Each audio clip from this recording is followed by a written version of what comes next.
Gmail for iOS now receives two-step verification prompts. New default over Google App. Last year, Google replaced SMS as the default two-step verification method for users with device-based prompts. Built into Android at a system level, iOS users were instructed to install the Google App for two-factor authentication when logging in. To increase adoption, Google is now making 2SV available from the iOS Gmail app.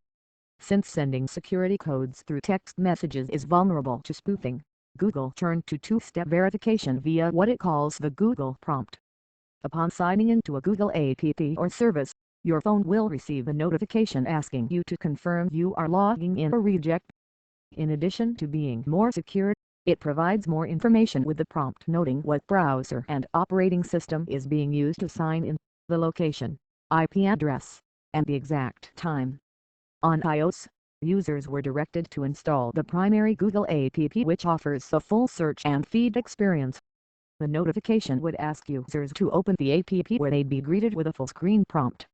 By allowing Gmail to receive two-SV, the company notes that should encourage more people to use Google Prompt given how email is already a widely installed application, and due for a big redesign. Interestingly, if both Google and Gmail are installed on an iPhone or iPad, the prompt will default to the latter email client. This security functionality is rolling out to all Google users in the coming weeks.